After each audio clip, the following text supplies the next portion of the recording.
ဟ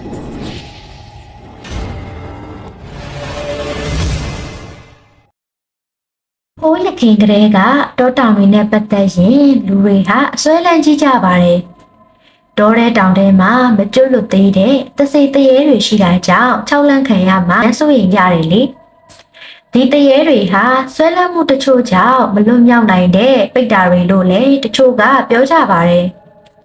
တောထဲမှာရှိတဲ့တစိတရေတွေဟာတခြားတရေတွေနဲ့လုံးဝမတူပါဘူး။သူတို့ကပူကျန်းတန်းပြီးရက်ဆက်တက်ကြပါတယ်။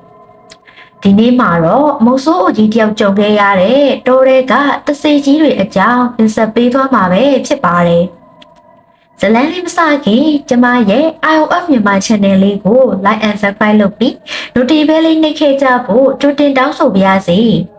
။မုတ်ဆိုးကြီးဦးဒီပါကသူ့စီရောက်လာတဲ့ခရီးသွားလင်မယားကိုတောထဲလိုက်ပို့နေရပါတယ်။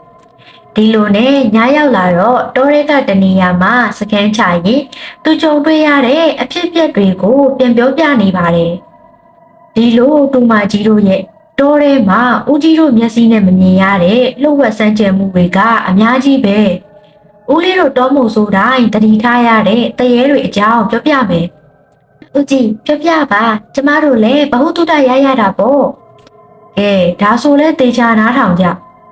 မိဘုံဘေးကခုံလေးတွေမှာထိုင်ရင်ဥတီပါတယောက်တောရဲကသစေရီအကြောင်းစာပြောပြနေပါတယ်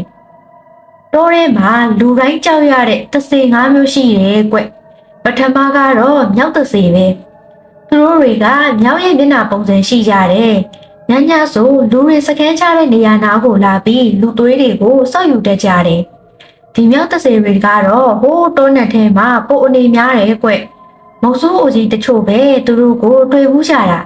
ဒါပေမဲ့အရန်ကိုအမြင်များတဲ့ကောင်တွေပေါ့တခါတလေသူတို့ကသရိတ်ဆန်အုပ်တွေကြားမှာလဲရောနှောနေတတ်သေးတယ်ဟဲဒီလိုဆိုအရန်တတိထားရမှာပေါ့နော်အိုကြီးဒါပေါ့ဒူမကြီးရဲ့ဒုတိယတစ်ခုကတော့တမန်ကြားရဲ့ရာဇဝင်တွေကိုတော့ဒူမကြီးတို့သိမှာပါကြားနဲ့မော်အောင်ထားတဲ့လူတွေပေါ့တခါတလေကြလဲတာမန်ကြားကနေလူသားတွေကိုအရန်စားမိတဲ့အခါမှာတမန်ကြားဖြစ်ပြောင်းလဲသွားတယ်လို့ပြောကြတယ်။မကောင်းတဲ့ဝိညာဉ်တွေပူကတ်တာခံလိုက်ရတာပေါ့။သူတို့ကလူရောင်ဖန်ဆင်းပြီးလူသားတွေကိုဖျားယောင်းကတားရဲတွင်းစီခေါ်လာတတ်ကြတယ်။ပြီးတော့မှကြားပုံစံပြောင်းပြီးကြိုက်သက်စားကြတာကွ။တတိယတစ်ခုကတော့တောတီးသစီလို့လည်းအများကခေါ်ကြတဲ့လူရိုင်းတွေပေါ့။တို့တွေကအုပ်စုလိုက်နေကြတယ်ကွ။တိုးထဲမှာယတနာပစ္စည်းတွေတွေ့ရင်ပိုင်ရှင်မဲ့ဆိုပြီးမကောက်ကြနဲ့။အဲ့ဒါတောကြီးသစေပိုင်တဲ့ယတနာတွေကွ။တို့တွေကယတနာပစ္စည်းတွေနဲ့လူတွေကိုဖျားယောင်းတတ်ကြတာ။နှုတ်ထတစ်မျိုးကြတော့မီးအိတ်ဆွဲသစေလို့ခေါ်တယ်။တို့တွေကညဘက်တိုးတွေထဲမှာရှောက်သွားနေတတ်ကြတယ်လေ။မသိတဲ့လူတွေကတော့ဒီအလေးရောင်နောက်လိုက်ပြီးတိုးထဲမှာလမ်းပြောက်သွားတတ်ကြတယ်။ညကြီးဆိုတော့တောနက်ထဲမျက်စိလဲပြီးပြန်လဲရှာမတွေ့တော့တာပေါ့နောက်ဆုံးတစ်မျိုးကတော့ကျိုးမင်ဆောင်သစေပဲသူကအမျိုးသမီးသစေဆိုတော့ယောက်ျားလေးတွေကိုပိုပြစ်မှတ်ထားတတ်တယ်သူတို့သဘောကျတဲ့ယောက်ျားလေးကိုဆိုရင်အသေးသက်ပြီးသူတို့လင်ဖြစ်သိမ့်ပိုက်တတ်ကြတယ်ကွတောထဲမှာရှိတဲ့သစေတွေအကုန်လုံးကကြောက်စရာကြီးတွေနော်ဦးကြီးဒါပေါ့ကွယ်အဘငယ်ငယ်တောထဲမှာဆင်းမြစ်တူးတော့ကလည်းတရေအချောက်ခံရမှုပဲကွယ်အဘကဆင်းမြစ်တူးပြီးပြန်အလားနောက်ကနေတိုးပြောပြီးလိုက်လာတဲ့ခြေတံကြားလို့လိုက်ရှာတာတဖြည်းဖြည်းနဲ့ခြေတံကပိုနီးလာတော့အဘလည်းဆင်းမြစ်တောင်းကြီးကိုပြစ်ပြီးထွက်ပြေးရတာပေါ့ကွာနောက်လေကြည့်တော့မှအိုက်တရေကအဘရဲ့ဆင်းမြစ်တောင်းသားမှာရက်ပြီးကြောက်စရာကောင်းအောင်စိုက်ကြည့်နေတာအဲ့နောက်တော့အဘလည်းတိုးထဲကိုတယောက်တည်းမသွားရတော့ဘူးအမလီကျမလမ်းတောင်လာပြီအဘရဲ့နားထဲမှာတော့ခြေတံတွေကြားလာရတယ်လို့ပဲရှိသေးတယ်ကွအဘတို့ရွာကမဲခဆိုတဲ့အဖကြီးဆိုတောထဲမှာမှုရှာသွားရင်တပတ်လောက်ကြောက်သွားပါရောနေတိုင်းသူ့ကိုလိုက်ရှာပြီးမဲ့လဲရှောင်တွေဘူးလေတစေကဖွက်ထားပြီးလိုက်ရှာတဲ့လူတွေကိုပါလမ်းမအောင်လုပ်ထားတာနောက်ဆုံးအသက်မြွတ်လေးကျမ်းမှပြန်ရှာတွေ့တာအဲအကြောင်းမလို့တောထဲကိုမသိရသူတွေဆိုရင်တယောက်တည်းမသွားဖို့အဖော်ခေါ်ဖို့ပြောကြတာပေါ့ကွယ်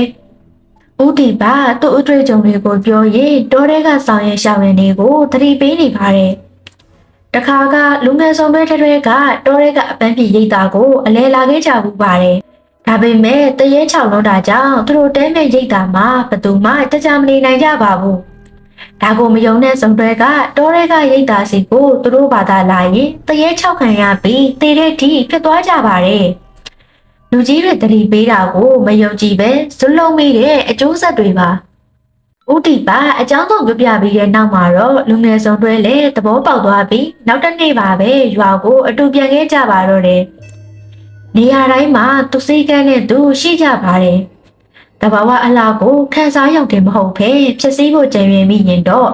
တော်ရဲကဆိုင်ရပိုင်ရတစိတရေတွေရဲ့အဖြစ်ပေးတာကိုခံကြရမှာပါ။သူ့တော်နဲ့သူတတ်မှတ်ထားတဲ့စည်းကမ်းတွေကိုလိုက်နာရင်တော့ဘေးကင်းစွာနဲ့လက်ပတ်သွားလာနိုင်ကြမှာပဲဖြစ်ပါတယ်။ တော်ရင်သစီတွေထဲမှာအနေအများဆုံးဖြစ်တဲ့နန္တာခန်သစီတွေကတကယ်ပဲလူတွေကိုဒုက္ခပေးနိုင်လားဆိုတာကိုသိရအောင်နောက်ထပ်ဇာတ်လမ်းလေးတစ်ပုဒ်နဲ့ဖော်ပြပေးခြင်းပါသေးတယ်။ဟာထိုင်းလူမျိုးတွေရဲ့ယုံကြည်မှုတစ်ခုဖြစ်ပြီးတာခန်သစ်ပင်မှာနေတဲ့နတ်သမီးတစ်ပါးပဲဖြစ်ပါတယ်။ရာသူရသားတွေဟာတောထဲကိုထင်းခုတ်လာတိုင်းတာခန်သစ်ပင်အောက်မှာနားထက်ကြပါတယ်။အဲ့လိုနားတိုင်းအဲ့ဒီအပင်အောက်မှာအမိုက်တစားမှမရှိပဲအမြင်ရှင်းလင်းနေတာကိုတွေ့ရတတ်ပါတယ်။ရာသူရသားတွေကတော့နန္ဒခန်နတ်သမီးကရှင်းလင်းထားတယ်လို့ပြောကြပါတယ်။လူဆန်းနာကလည်းအဲ့ဒီတာခန်သစ်ပင်အောက်တင်ပဲအမြင်ရှင်းလင်းနေတာကြောင့်ပါရှေးအစတွေအရာကတော့တာခတ်သစ်ပင်ဟာကြီးမားခိုင်ခန့်တဲ့အသင်မျိုးဖြစ်တဲ့အတွက်အဆောင်ရှောက်ရှိတယ်လို့လည်းပြောကြပါတယ်။ခိုင်မာတဲ့သင်မျိုးအစားဖြစ်တာကြောင့်အိမ်ဆောက်ရာမှာလည်းအရန်အသုံးဝင်ပါတယ်။အဲ့ဒီသင်တဲ့အိမ်ဆောက်ရင်စီးပွားတက်တယ်ဆိုတဲ့အယူဆတွေလည်းရှိခဲ့ကြပါတယ်။ဒီတာခန်သစ်ပင်ဟာအရန်ထူးခြားပါတယ်။ရှေးတုန်းကလူတစ်ယောက်ဟာအိမ်ဆောက်ရာမှာသုံးဖို့တာခန်သစ်ပင်တစ်ပင်ကိုခုတ်သွားခဲ့ပါတယ်။နောက်နေ့အိမ်တိုင်းလုပ်ဖို့အတွက်တစ်သားကိုပုံဖော်တဲ့နေရာမှာတော့ထူးဆန်းစွာပဲတစ်လုံးထဲကနေရှိုက်ကြီးတငင်ငိုတန်နေထွက်ပေါ်လာပါတယ်။တစ်ခါတလေကြာရင်လည်းတစ်လုံးထဲကနေသွေးတွေပါစီးကျလာတတ်ပါသေးတယ်။အဲဒါကြောင့်ရှေးတုန်းကလူတွေဟာတာခန်သစ်ပင်ကနှက်ကြီးတယ်သူ့ကိုစောင့်ရှောက်နေတဲ့တစိမရှိတယ်လို့ယုံကြည်လာကြတာပဲဖြစ်ပါတယ်။နန္ဒာခန်ဟာတိတ်ကိုလှပတဲ့အမျိုးသမီးတဦးပါ။ထမိန်နဲ့ရိုးရာဝတ်စုံကိုဝတ်ဆင်ထားပြီးသပင်ရှည်တွေကိုတော့ဖားလာချထားတတ်ပါတယ်။တခါတရံမှာတော့တာမန်ရွာသူမိမပြူတယောက်လိုဝတ်ဆင်ပြီးထွက်လာတတ်ပါတယ်။နန္ဒာခန်သစီမဟာရွာသူရွာသားတွေကိုအကြောင်းမဲ့ရမပြုတ်တတ်ပါဘူး။ဒါပေမဲ့သူတို့နေတဲ့နေရာကိုလာစော်ကားရင်တော့အသက်သေးတဲ့အထိခြောက်လန့်တတ်ကြပါတယ်။ဒီလူကြီးတွေဟာတာခန်သပင်နဲ့ပတ်သက်ရင်အရန်အဆွဲလန်းကြည့်ပြီးတတိထားတတ်ကြပါတယ်။